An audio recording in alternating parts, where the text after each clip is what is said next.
national de campagne. Une équipe de campagne a été mise en place qui travaille en ce moment à travers des commissions spécialisées et techniques qui sont à pied d'œuvre. Et je pense qu'il y a un engouement. Il y a un engouement, que ce soit du côté du peuple centrafricain dans sa majorité, que ce soit dans l'ensemble de l'équipe de campagne. Et nous avons plusieurs étapes avant d'en arriver à la campagne proprement dite. Oui. Ces jours-ci, entre le 10 ou le 12, mais finalement c'est la date du 10 qui est retenue, nous allons assister à un événement historique solennel qui sera dédié, consacré à la remise officielle de texte de cette nouvelle constitution par le président de la République à la direction nationale de campagne pour pouvoir après le vulgariser auprès du peuple centrafricain. Puisque nous sommes dans le respect des dispositions du code électoral, nous n'avons pas voulu dévoiler ou commencer à expliquer le texte avant la campagne. Oui. Nous sommes respectueux, nous sommes des légalistes. Nous avons bien voulu attendre ce moment-là et je pense qu'à partir du 10, quand le texte sera remis de manière officielle à l'équipe de campagne, au moment venu, c'est-à-dire le 15, à partir du 15, le peuple centrafricain, l'ensemble de la communauté, tant nationale ou internationale, saura effectivement le contenu de ce texte. Parce que je vois qu'il y a l'empressement de part et d'autre pour dire, mais oui, qu'est-ce que... Le contenu que dit ce texte, oui. Hein, qui sont contenues dans cette constitution, mais ils le sauront. Je pense qu'à partir du 15, tout le monde saura qu'est-ce qui est contenu dans cette nouvelle. Comment est-ce que cela sera mis à la disposition de la... Puisqu'après, il faudra aller voter. Et pour voter, il faudra justement savoir pourquoi est-ce qu'on va voter, peut-être le 8. Exactement. Le texte sera déjà multiplié en plusieurs exemplaires, des milliers, je peux dire, pour que ça soit distribué à la population au moment venu. Oui. Et le texte sera aussi expliqué à la population. Au moment venu, ça sera expliqué. Nous passerons sur le plateau, nous passerons dans les différentes antennes de télévision, à travers la presse écrite, à travers les meetings, à travers les campagnes de proximité, de porte-à-porte, pour pouvoir expliquer au peuple centrafricain qu'est-ce qui est véritablement contenu dans cette nouvelle constitution. Je pense que c'est une question de temps. Je demande au peuple centrafricain de prendre leur mal à conscience. D'ici peu, ils vont comprendre quelles sont les innovations qui sont dans cette constitution et ça leur permettra de se faire une idée avant d'aller effectivement décider s'il faut voter pour le oui ou pour le non. Et c'est là l'occasion pour moi pour en appeler à la conscience, sinon à la volonté de certains de nos concitoyens qui pensent qu'il faut boycotter ce référendum constitutionnel. Non, je pense que la meilleure voie, la plus démocratique, c'est l'expression à travers les urnes. Vous êtes homme politique, vous êtes de la société civile, vous êtes n'importe quelle couche de la société, c'est le moment pour vous de venir dire oui ou non. En ce moment-là, nous qui sommes pour le oui, nous allons battre campagne, expliquer au peuple centrafricain pourquoi nous les appelons à aller voter oui. Ceux qui sont pour le non, ils battront campagne aussi, et c'est le peuple centrafricain, le peuple souverain, qui en avisera au moment venu. Donc l'essentiel pour vous n'est pas le boycott, mais surtout que chacun sache de quel côté il faudra qu'il se range au moment venu, honorable N'Gamana.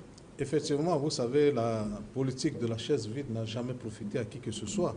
Ou bien, c'est de deux choses l'une, soit les gens ont conscience qu'ils ne peuvent pas véritablement convaincre le peuple centrafricain pour aller dire non, soit ils le font de mauvaise foi.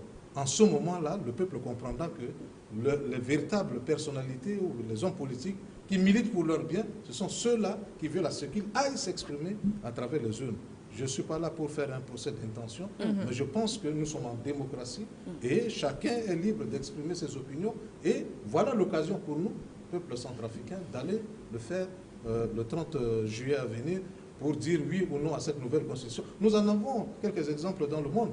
En Tunisie, le référendum constitutionnel a été convoqué. Le peuple est allé dire oui à plus de 90%. Tandis qu'en Chili, le peuple est allé dire non. C'est ça la démocratie. La démocratie, c'est de ne pas dire « Ah oui, moi, on ne va pas, on fait des concerts de casseroles parce que Touadéra veut s'éterniser au pouvoir. » Personne n'est éternel sur cette terre. Parce que l'initiative de la Constitution, ce n'est pas pour éterniser le président Touadéra au pouvoir. Bien au contraire, il y aura toujours l'alternance politique. c'est-à-dire des élections vont être organisées, tant que ce soit au niveau de la présidentielle que des législatives. Oui. Et si le peuple décide que le président Touadéra puisse continuer, il appartient au peuple de le dire au moment venu. Si le peuple estime qu'il n'a plus sa place, le peuple aussi choisira un centrafricain qui va gouverner sa destinée, etc. Honorable Gamana, alors, est-ce que, parce que vous avez été désigné, effectivement, vous l'avez d'ailleurs dit, vous êtes pour lui, vous avez été désigné pour mener à bien justement cette campagne. On sait que ce projet est également, d'ailleurs vous l'avez noté aussi, il y a beaucoup, plus ou moins, d'attaques, surtout venant de l'extérieur en ce qui concerne ce projet, parce qu'on imagine les enjeux autour. Est-ce qu'aujourd'hui il y a des garde-fous, est-ce qu'il y a des précautions qui ont été prises pour que cela n'affecte pas le bon déroulement justement de cette campagne? D'abord, je voudrais signaler que la Constitution, c'est une affaire de souveraineté, oui, et qu'il ne doit pas avoir d'ingérence ou d'interférence extérieure. Oui. Parce que c'est le peuple centrafricain qui choisit son destin, qui organise son pouvoir public et qui veille sur la liberté des personnes et des biens. Donc, la Constitution, c'est deux choses. L'organisation des pouvoirs publics et la liberté fondamentale. Donc, nous pensons qu'aujourd'hui, toutes les conditions sont réunies pour que le peuple centrafricain, de manière souveraine, et je vous avoue que c'est la première fois qu'un texte de la Constitution soit écrit par des experts centrafricains. Oui. Nous avons souvenir que des années antérieures, je prends le cas de 2015-2016, où la Constitution, je le dis, et je pèse mes mots, a été écrite par d'autres personnes et a été subtilement mis à la disposition du peuple centrafricain. Dans le cas d'espèces, c'est des experts centrafricains qui se sont réunis, qui ont écrit le texte, qui vont soumettre aux centrafricains, et c'est des centrafricains qui vont le choisir. C'est pour le bien des centrafricains, donc je pense qu'il n'y a pas quelqu'un de mieux que les centrafricains pour savoir ce qu'ils veulent pour leur devenir, pour leur pays, pour leur peuple. Honorable Évariste Gamana, vous pensez aujourd'hui, au vu de ces différents enjeux, enfin de votre posture de directeur de campagne, mais aussi de député, on va le dire comme ça, que le peuple centrafricain est suffisamment prêt pour ce pan de son histoire? J'ai suivi de bout en bout l'évolution de cette réécriture de la Constitution, sinon l'écriture de cette nouvelle Constitution, oui, puisque en ma qualité de... Aujourd'hui, je suis directeur national de campagne, mais je vous rappelle que j'étais d'abord nommé président du comité de rédaction de cette nouvelle Constitution, quand bien même le comité a été... le décret, pas le décret mettant en place ce comité a été dissous, annulé par la Cour constitutionnelle. Oui. Néanmoins, le président de la République, puisque la Constitution l'autorise à consulter son peuple, m'a donné lettre de mission pour pouvoir m'entourer des experts centrafricains, faire des suggestions qui vont former le corpus de ce texte-là. Et c'est ce qui a été fait.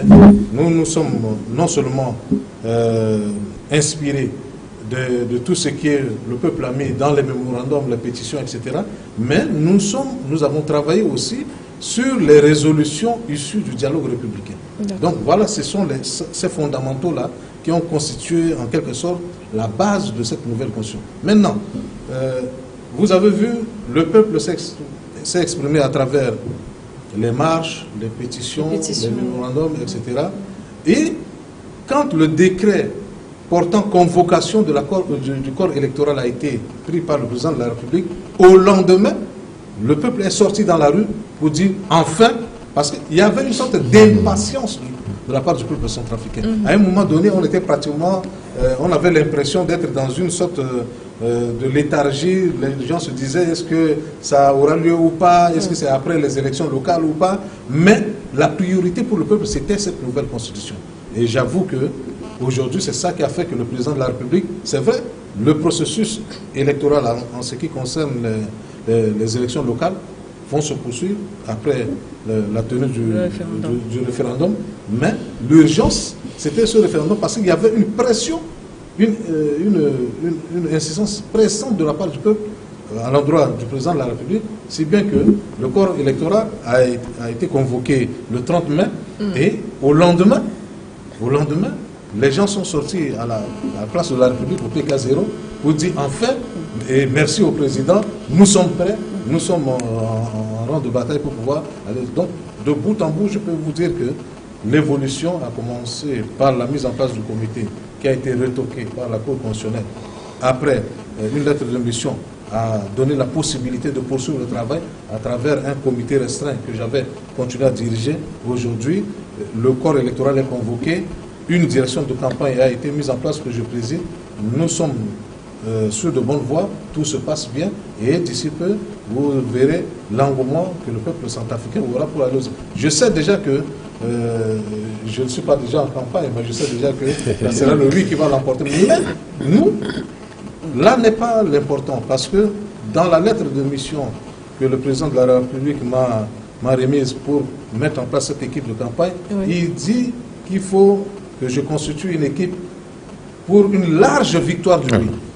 Mais pour moi, il n'y a pas que la large victoire de oui qui compte, mais c'est surtout le taux de participation. Parce que nous avons vu dans d'autres pays où, c'est vrai, le peuple a remporté par un score écrasant de 80 quelques %, mais le taux de participation est resté bas, de 50%. Et c'est ce challenge-là, aujourd'hui, que la direction nationale de campagne, à travers ma modeste personne, est en train de vouloir relever pour qu'il y ait une forte mobilisation le jour du scrutin, c'est-à-dire le 30 juillet, pour que le peuple centrafricain, dans sa majorité, vienne approuver la nouvelle constitution qui est sa propre émanation.